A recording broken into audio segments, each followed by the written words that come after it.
स्वागत है आप सभी विद्यार्थियों का हमारे इस नई वीडियो लेक्चर में, जिसमें कि आज हम लोग अर्थशास्त्र की विषय वस्तु को समझेंगे।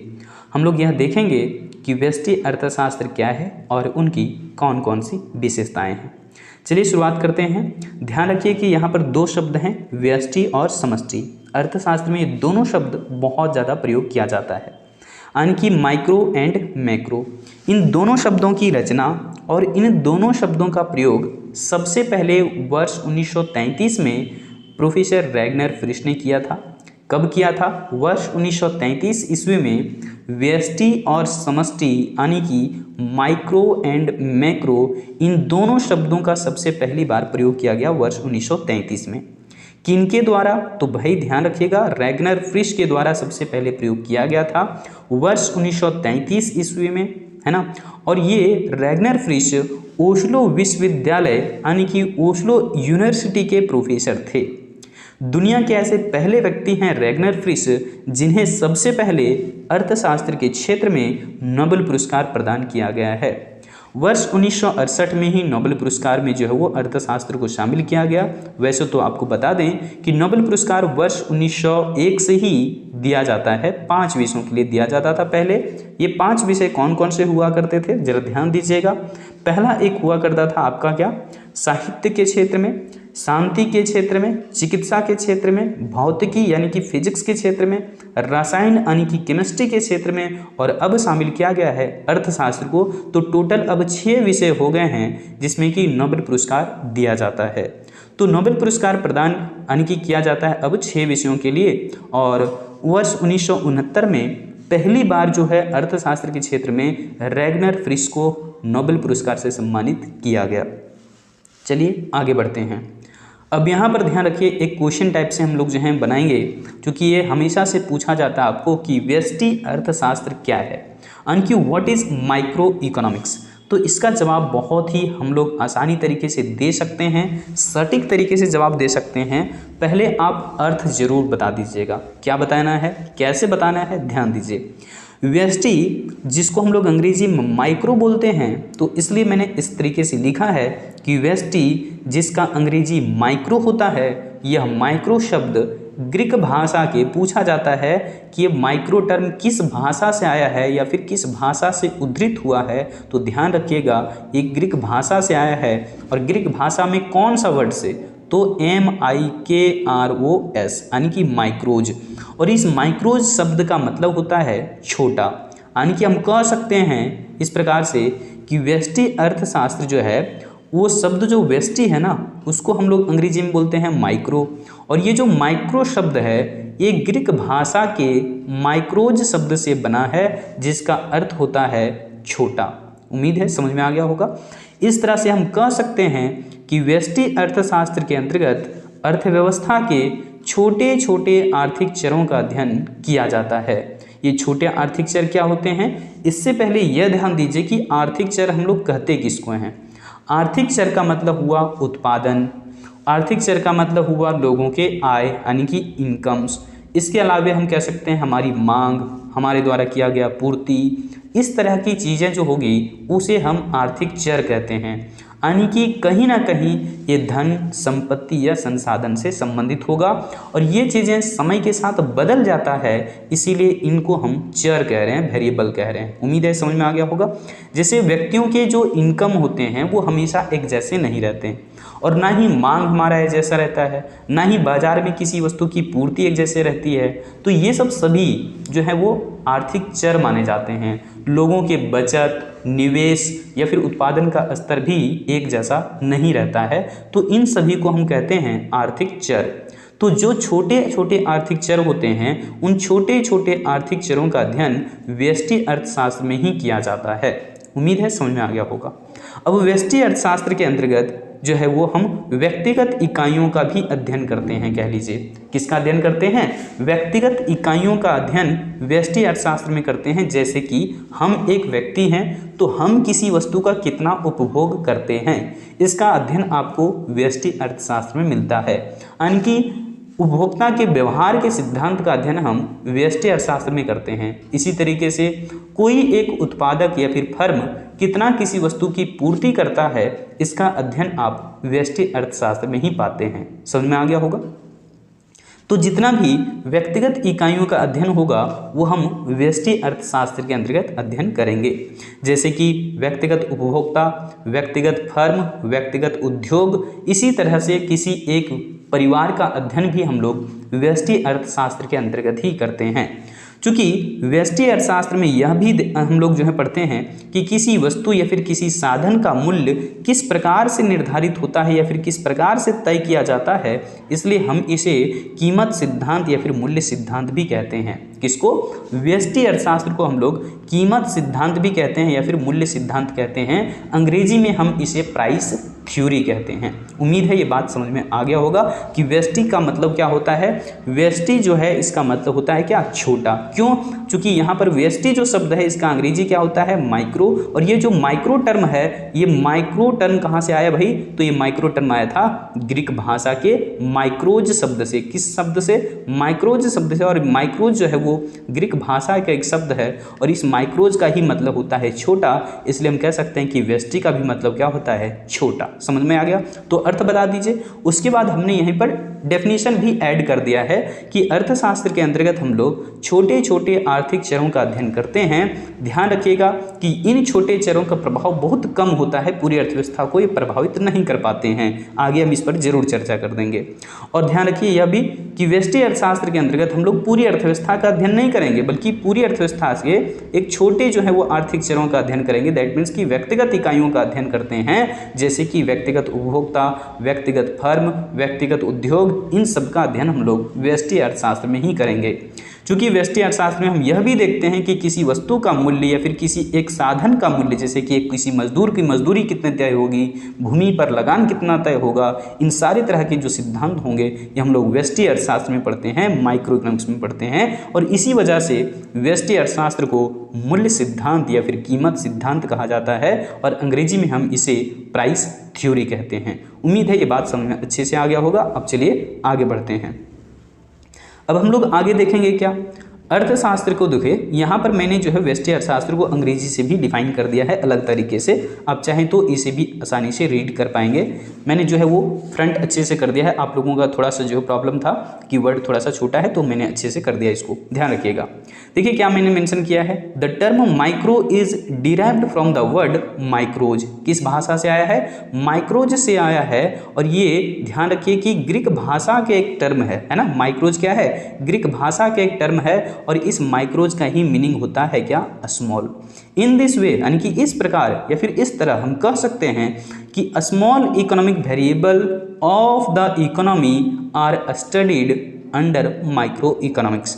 यानी कि पूरी इकोनॉमी का जो स्मॉल इकोनॉमिक वेरिएबल होगा उसका स्टडी हम माइक्रो इकोनॉमिक्स के अंदर में करते हैं। That is individual units of the economy are studied in microeconomics. जो इंडिविजुअल यूनिट्स होगा पूरी इकोनॉमी का, कह लीजिए कि कोई एक कंज्यूमर, यानी कि कोई यहाँ पर individual consumer, individual producer, individual industry या फिर कोई एक फैमिली, ये सब सारी चीज़ों का स्टडी हम लोग माइक्रो इकोनॉमिक्स के अंदर में करते हैं। सिंस, यानी कि चूँकि हम माइक्रो इकोनॉमिक्स को किस नाम से भी जानते हैं भाई? प्राइस थ्योरी से। क्यों? क्योंकि यहाँ पर माइक्रो इकोनॉमिक्स में हम यह भी स्टडी करते हैं कि किसी एक प्रोडक्ट की जो है या फिर किसी एक कमोडिटी का प्राइस या फिर किसी एक फैक्टर का प्राइस कैसे डिटरमाइन होता है या फिर कैसे तय किया जाता है।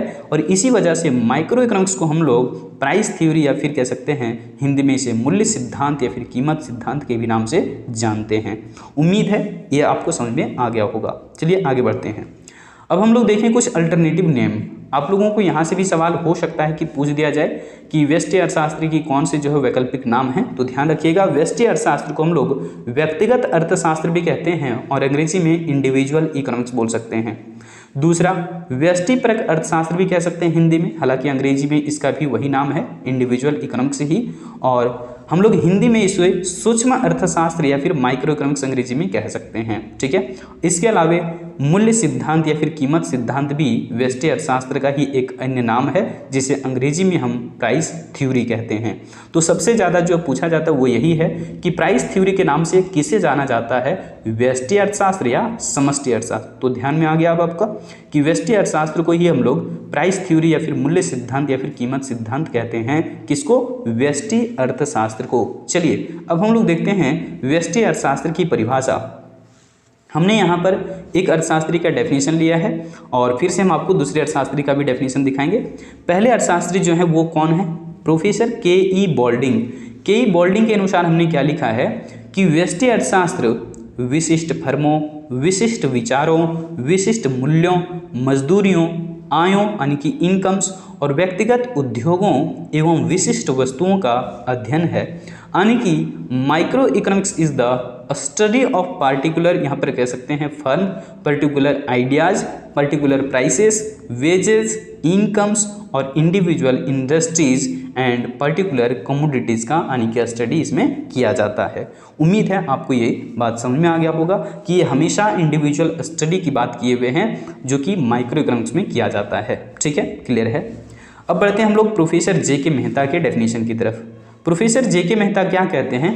कह रहे हैं ये क्या कि यहाँ पर देखिए, व्यष्टि अर्थशास्त्र इस बात का अध्ययन करता है कि किसी वस्तु का मूल्य किस प्रकार निर्धारित होते हैं। इसलिए हम कह सकते हैं कि यही वजह है जिसकी वजह से हम व्यष्टि अर्थशास्त्र को मूल्य सिद्धांत या फिर प्राइस थ्योरी दिए हुए नाम है कि नहीं। चलिए अंग्रेजी में क्या कहा इन्होंने कि micro economics is the study of how the prices of the goods are determined, यानी कि किसी एक वस्तु का कीमत कैसे तय होता है, इसका अध्ययन ही अर्थशास्त्र है। समझ में आ गया होगा। चलिए आगे जाते हैं और अब हमारे पास एक नया सा क्वेश्चन आ रहा है क्या कि व्यष्टि अर्थशास्त्र की क्या विशेषताएं हैं, यानी कि what are the characteristics of microeconomics. आप इसे कैरेक्टरिस्टिक्स बोलिए अंग्रेजी में या फिर फीचर्स भी आप बोल सकते हैं, यानी कि क्या खासियत है व्यष्टि अर्थशास्त्र का।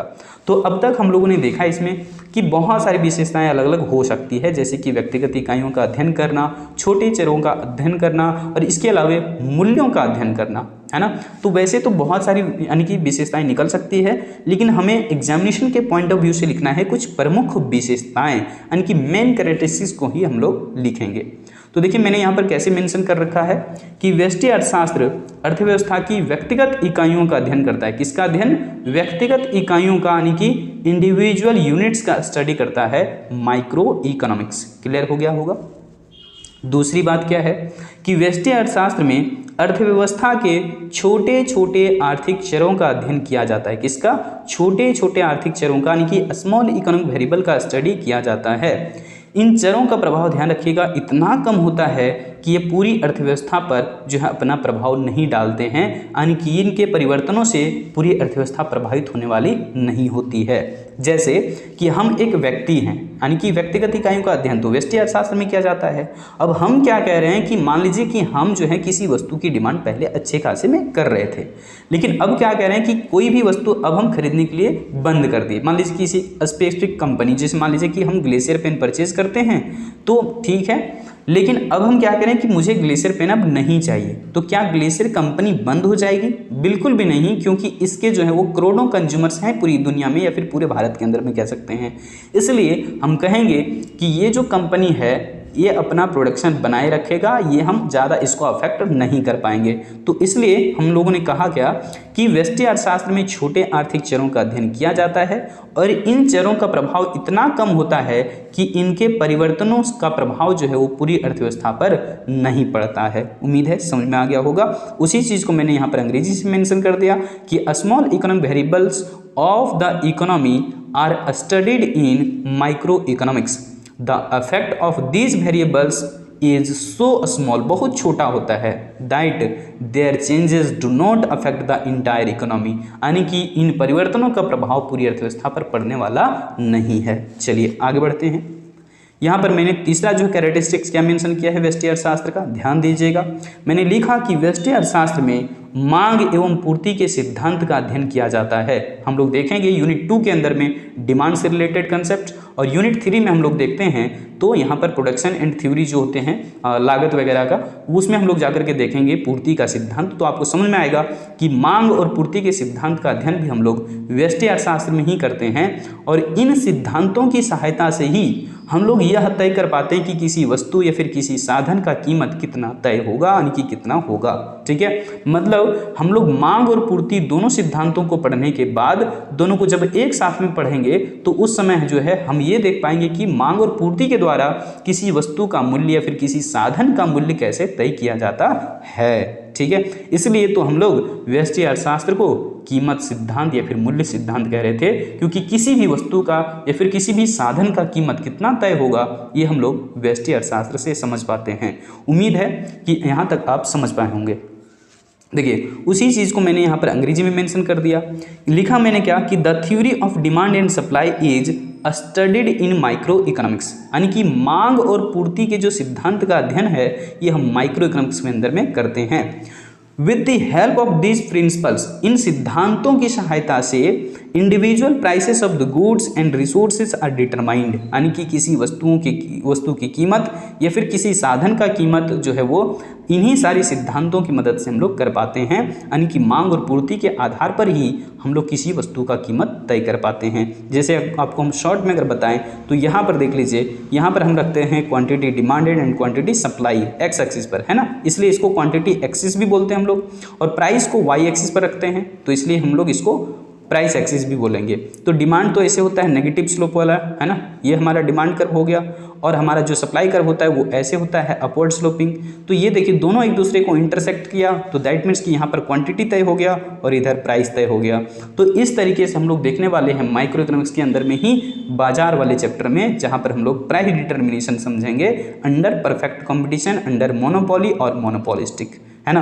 तो उम्मीद है कि इस तरह की बातें आपको समझ में आ चुकी है कि मूल्य का निर्धारण हम लोग व्यष्टि अर्थशास्त्र में ही करते हैं, और इसी वजह से हम लोग माइक्रो इकोनॉमिक्स को प्राइस थ्योरी या फिर कीमत सिद्धांत के नाम से जानते हैं। उम्मीद है कि आज आप ये कंप्लीट वीडियो देखें, आपको समझ में भी आया होगा, कंसेप्ट अच्छा लगा होगा, और मिलते हैं फिर से हम अगली वीडियो में। तब तक के लिए दीजिए इजाज़त। जय हिंद।